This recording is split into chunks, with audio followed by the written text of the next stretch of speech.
Hi guys, this is Dave from Orchids and Fameboss. Today we're going to be repotting my Disa. It's now the beginning of autumn and the Disa is supposed to be repotted in autumn once the flower spike has completely died. Just show you over here. As you can see, the flower spike hasn't completely died in my case, but I'm a bit worried about the medium that it's sitting in. Some of the shoots on the new plants have started to brown slightly, and I don't know if this is a fungus, but as you can see the back of the leaves here, I'll show you a close-up later if you can't see it on the video now, but they're getting brown spots and I'm not very happy about this. So when you saw this plant last was in December, and it's produced these two new shoots since then. The old plant that was there has literally completely died in the corner over here. I don't know if you can see that, but we'll take a look just now. And so yeah, I want to actually get this repotted now. The reason why they want you to repot once the flower spike has completely died, because it basically absorbs all the energy from this flower spike back into the stolons of the plant, and that's how it produces energy for the baby shoots.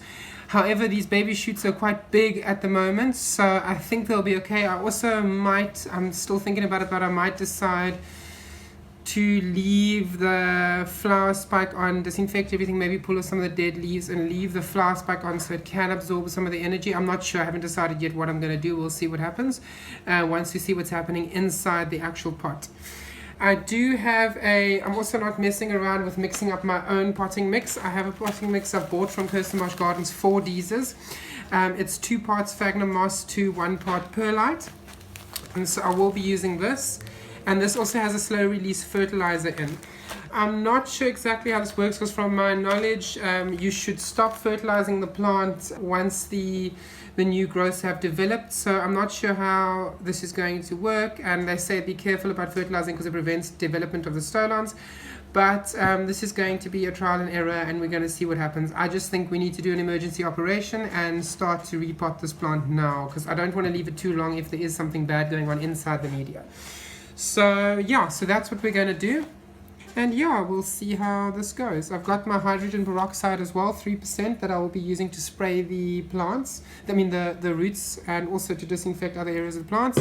I've also got my spirits for sterilizing my scissors, and yeah, we'll get to it. Cool. Okay, so the first thing I need to do is fill this packet up with 1/3 of spring water. So I'm going to do that first. I might just pour it into this bowl and do it all in the bowl. We'll see how this works.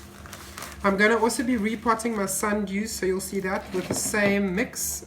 So that should be fine. They do grow in a similar mix. So I'm going to quickly get some spring water. Pour some of this in. I'm not going to pour it all. That should be about 1/3 plus minus. Okay, so I'm just actually going to spray my hands with some peroxide. I know some guys can't do that because it burns, but it's okay. So I'm going to sterilize my hands and then get into this. You can see some of the slow release fertilizer granules over here.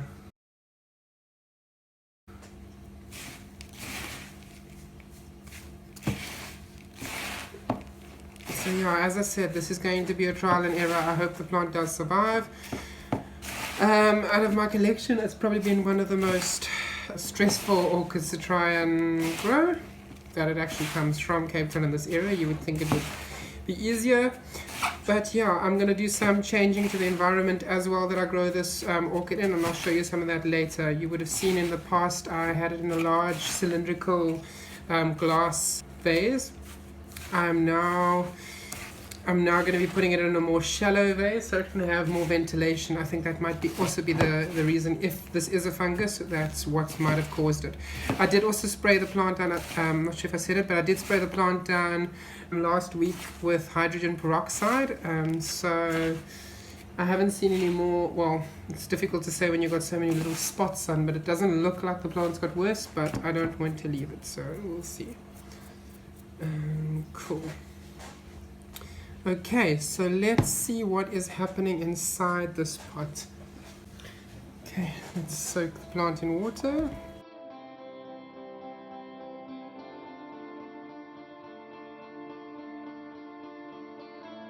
trying to be careful with it because it's a lot more delicate than any of the other orchids. And if I turn it completely upside down. Oh, there we go. Perfect.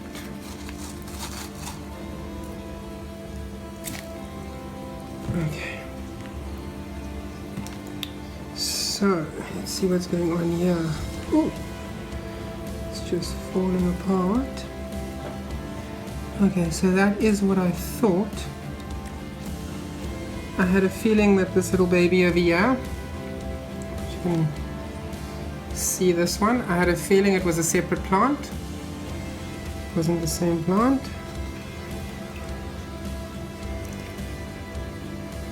And we have some rotten roots. But that is the case with all plants, with all orchids, so they do lose some of their roots, but there are definitely some good roots here, and there are some new roots forming. So happy about that. Okay, so we'll put you on your side there. So, okay, that explains why that one wasn't doing too well, because it wasn't part of the mother plant. And now let's see what is happening with the rest of the plant here. Okay, we have a very healthy root system.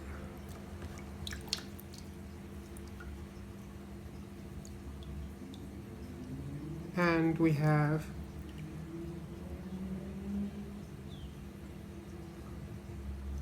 a very rotten stolon.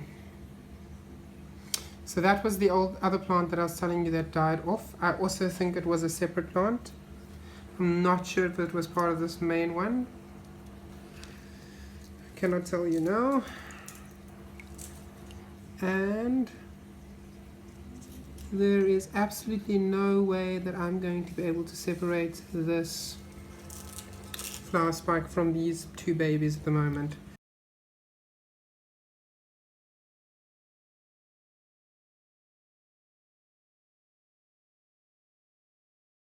Just trying to clear all the old media out here.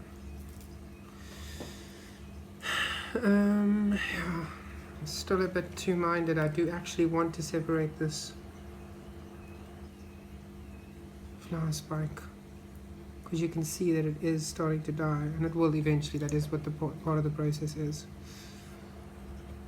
I'm just wondering whether these babies will be okay without the energy from that stolon.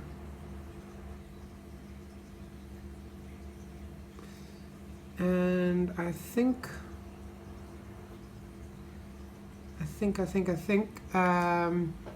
so as you can see that these are the stolons over here that are formed.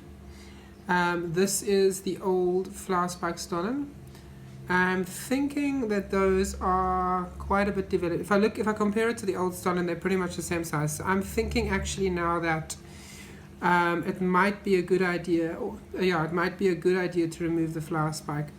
Yes, it will probably lose some energy that it could provide for these babies, but I have a feeling that these babies are going to be okay on their own, and I'd rather not have anything more rotting inside the media after I've repotted it. So I'm going to be brave and break this flower spike off. Okay.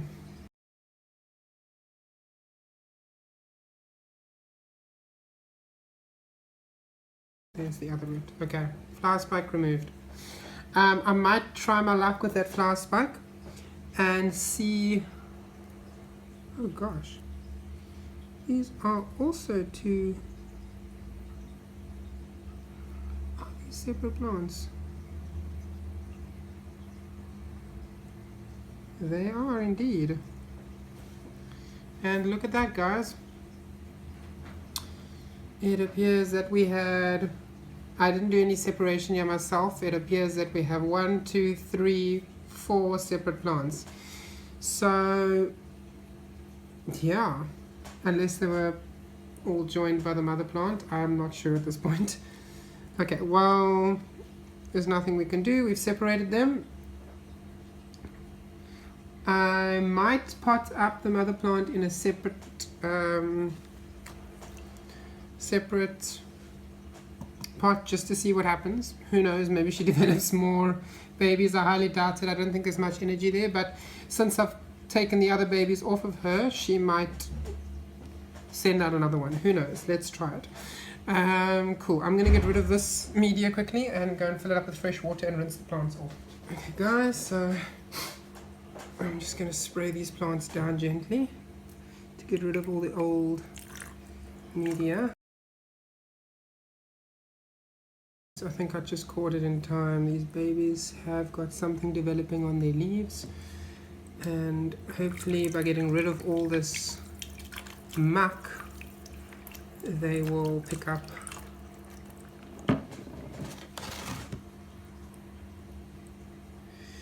This plant does grow like a weed in nature, or this, well, this one's a hybrid of the tripetaloides and the uniflora. I'm talking about the tripetaloides. Does grow, is quite resilient and grows like a weed. So I'm hoping that disturbing it won't stress it out too much.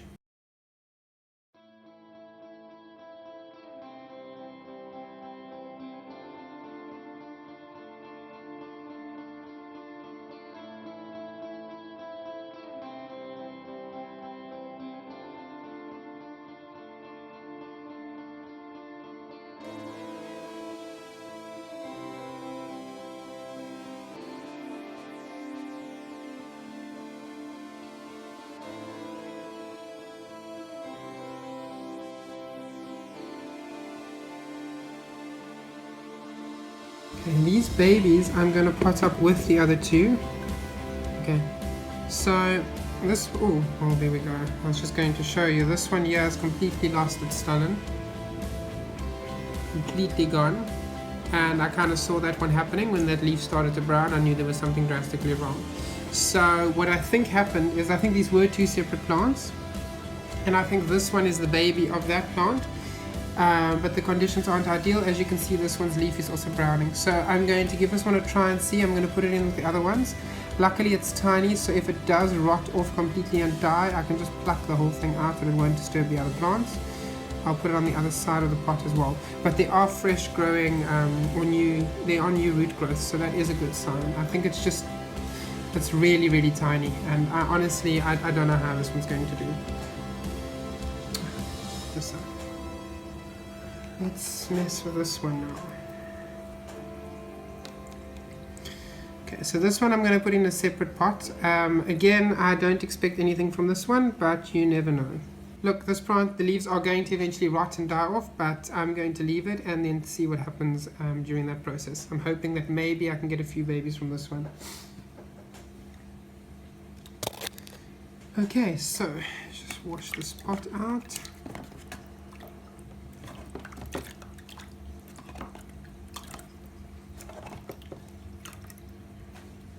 So let's start by spraying these babies down. I'm going to spray the whole plant again because of this leaf situation. If it is a fungus, then hopefully I can kill it.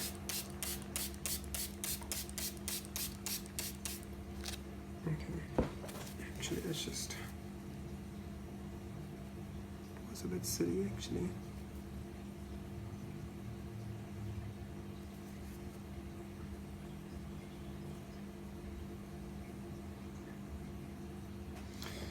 Okay,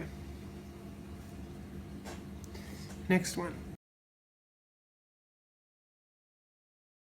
Okay, so this one I've attempted not to get the water in the crown. I just turned it upside down and sprayed the leaves, and then carefully turned it over so that there's no dripping, and then sprayed the roots. So again, this is 3% hydrogen peroxide, which should kill any fungi if there are any on there. And then this baby one as well. This is going to be a lot harder, but anyway, same story.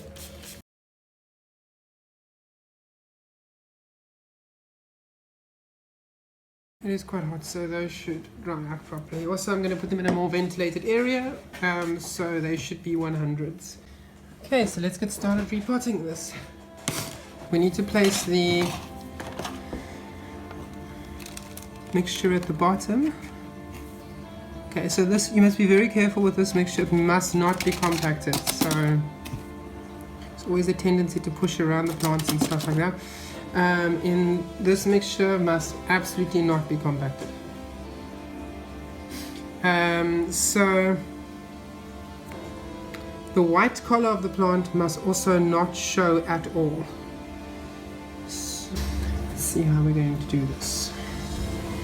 So I'm going to try and work with the shape that was there before. And let's see. So they were quite closely together.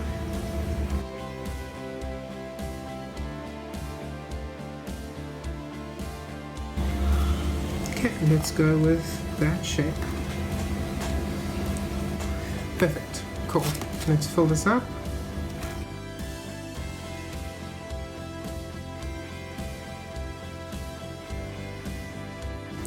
Okay, I'm going to have to pull this one up slightly so that I can ensure that the white color of both plants are covered properly.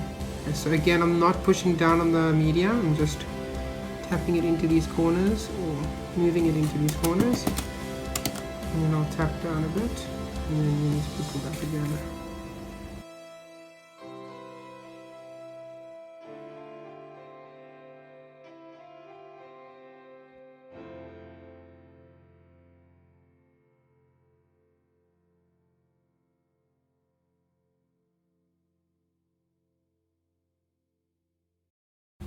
Now what I'm going to do is in this corner over here, I'm going to just make a little hole and stick this little one in.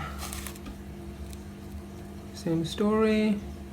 You don't compact the soil at all. Just give it a little bit pinch of it over there. Okay, I'm tapping down gently, but I'm not compacting.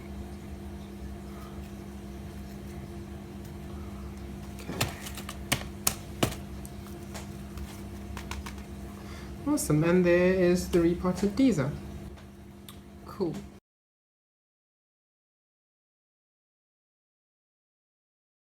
So as I said, I'm changing the environment of the Disa. I'm now going to be putting it instead in a shallower glass jar. So it will be on some gravel. You can use any type of gravel. I've just got obsidian gravel here. Just make sure that it's sterile.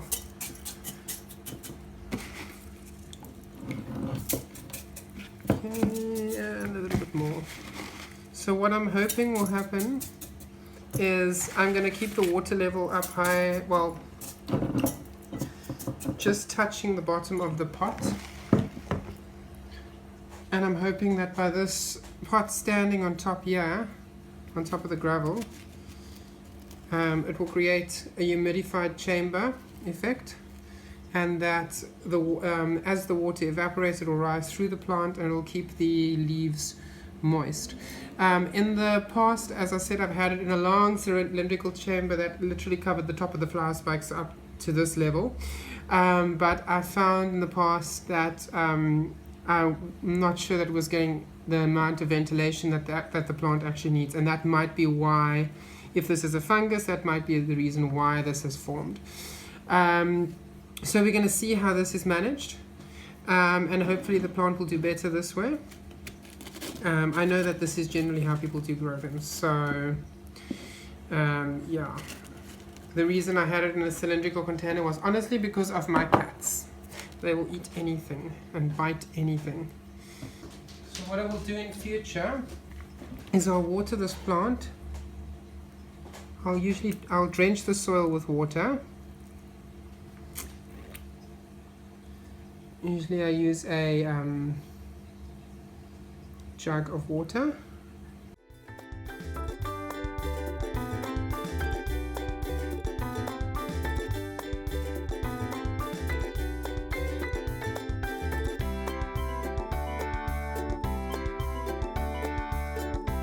So that's kind of the level you want your plant to be sitting in constantly. In winter you can reduce this a bit, but for now that's kind of how we want the plant to sit in water.